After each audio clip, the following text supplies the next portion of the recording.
अनुराधा वैदिक एस्ट्रोलॉजी में आप सबका अभिनंदन।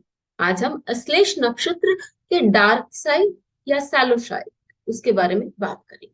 लेकिन उससे पहले आप सबका धन्यवाद कि आपने हमारे यूट्यूब और स्पॉटिफाई चैनल्स को लाइक शेयर सब्सक्राइब किया और आपने वहां अपने कमेंट्स और सुझाव लिखे। यदि आपने हमें लाइक शेयर सब्सक्राइब नहीं किया है तो याद से करें और बेल आइकन भी याद से दबाएं ताकि आपको अपडेट्स निरंतर मिलते रहे। तो अश्लेष नक्षत्र में हम बहुत सारी खूबियां हैं ये जानते हैं, लेकिन उसकी जो चंद बुरी बातें हैं या शैलो साइड है वो शायद उसकी खूबियों पर हावी हो जाता है। तो उसकी क्या अच्छी बुरी बातें हैं वो हम देख लेते हैं और उनको हम उसकी अच्छी चीजों से किस तरह से काउंटर कर सकते हैं या अच्छी और किस तरह ले जा सकते हैं वो भी हम लास्ट में डिस्कस करेंगे।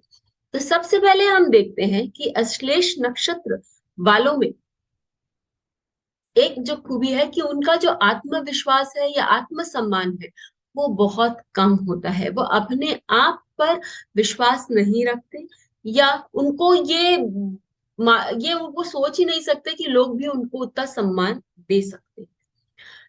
किस एरिया में उनको अपने ऊपर विश्वास नहीं है वो तो जो ग्रह वहां बैठा हुआ है, जिस भाव का वो स्वामी है, उससे हमें मालूम पड़ेगा। लेकिन एक यदि हम देखें कि वहां गुरु बैठा हुआ है खासकर सेकंड पद में अश्लेष के, तो ऐसे लोग जो हैं उनको अपनी विद्या पर या अपने इंटेलिजेंस पे या अपने धन कमाने की ढंग से उस पर उनको विश्वास नहीं होगा। ये भी हो सकता है कि उनको लगे कि जितना धन उनके पास है उससे कहीं ज्यादा लोग सोचते हैं कि उनके पास है, और इससे उनको चिंता होती है कि अपना स्टेटस क्यों हम कैसे मेंटेन करके चले। यदि मंगल यहाँ बैठा हो तो ये हो सकता है कि लोग ये सोचें कि हम जो हमारी जो काम करने की शैली है या मैं जो काम कर रही हूँ वो लोगों को लगता ही नहीं है कि मैं काम कर रही हूँ और मैं अपने आप में बहुत काम कर रही हूँ। तो उसको लेके भी व्यक्ति दुखी हो सकता है या उसको उसका मन जो है वो कभी कभी उद्विग्न हो जाता है उस बात को लेकर भी। इसी तरह हम देखते हैं कि ये लोग बहुत मैनिपुलेट भी करते हैं। खाली मैनिपुलेट करते हैं ये जरूरी नहीं है, ये मैनिपुलेटेड भी हो सकते हैं। यही यदि यहाँ चंद्रमा बैठा है और वो एफ्लिक्टेड है तो वो व्यक्ति माता या मातृ स्वरूपा ऐसे लोगों से मैनिपुलेट हो सकता है।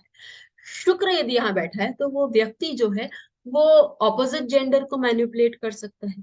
क्या वो ऑपोजिट जेंडर द्वारा मैनिपुलेटेड हो सकता है, स्पेशली यदि शुक्र उनका सेवेंथ लॉर्ड है या कोई भी यदि यहाँ सेवेंथ लॉर्ड बैठा है तो वो व्यक्ति ऐसा उसके साथ हो सकता है।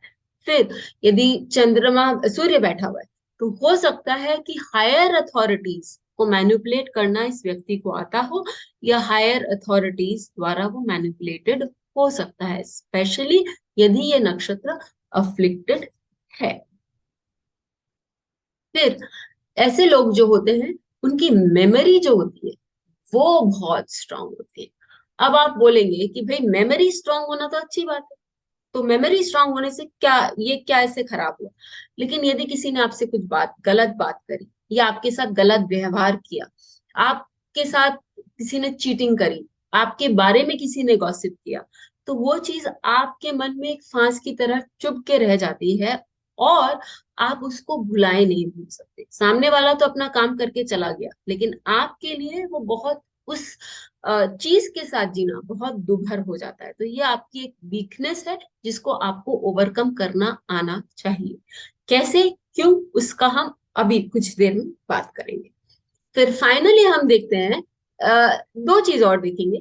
तो एक है रिवेंज लेना या बदला लेना और दूसरा जो है गॉसिप करना। ये हमारे लिए क्यों प्रॉब्लमैटिक होता है। रिवेंज जब व्यक्ति बदला लेने की ठान लेता है किसी से तो वो एक पास्ट में अटक जाता है, वो आगे नहीं बढ़ पाता, तो ये उसके लिए एक शैलो पॉइंट हो जाता है। जीवन में यदि आपको विकास करना है तो आपको लेट गो करना आना पड़ेगा। और ये भी क्योंकि ये नक्षत्र आपको स्पिरिचुअलिटी अध्यात्म देता है, साथ ही ये आपको बहुत सारी इंटेलिजेंस बहुत ज्ञान और आपको धन देने के लिए सक्षम है। तो जब आप उस नेगेटिव से आगे बढ़ेंगे, उसको उससे कंट्रोल होना छोड़कर आगे बढ़ेंगे, तभी आपको ये सारी उपलब्धियां जो पॉजिटिव साइड है वो मिलने की आशा मतलब चांसेस बढ़ जाते हैं, वो सारी चीजें मिलने के चांसेस बढ़ जाते हैं।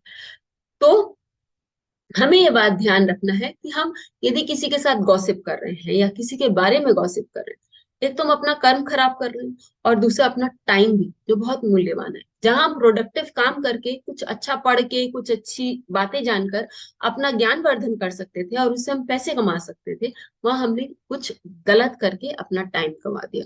जब हम ये सारी चीजें अपने आप को जान लेंगे कि हाँ, ये मेरे चार्ट में एप्लीकेबल हो रहा है और मेरी ये हैबिट है, तो वहां हम अपने आप को बदल सकते हैं। और इसके पॉजिटिव्स, जो कि मैंने जैसे बताया कि अध्यात्म, धन और इंटेलिजेंस, उसकी ओर आगे बढ़ सकते हैं और अपने परिवार को भी इन सब से तुष्ट कर सकते हैं, क्योंकि परिवार भी इस नक्षत्र के लिए बहुत इंपॉर्टेंट रोल प्ले करता है। जरूर लिखकर बताएं कि आपके चार्ट में ये किस तरह से लग रहा है और आप अपने अंदर क्या सुधार ला सकते हैं। फिर मिलेंगे, तब तक के लिए धन्यवाद।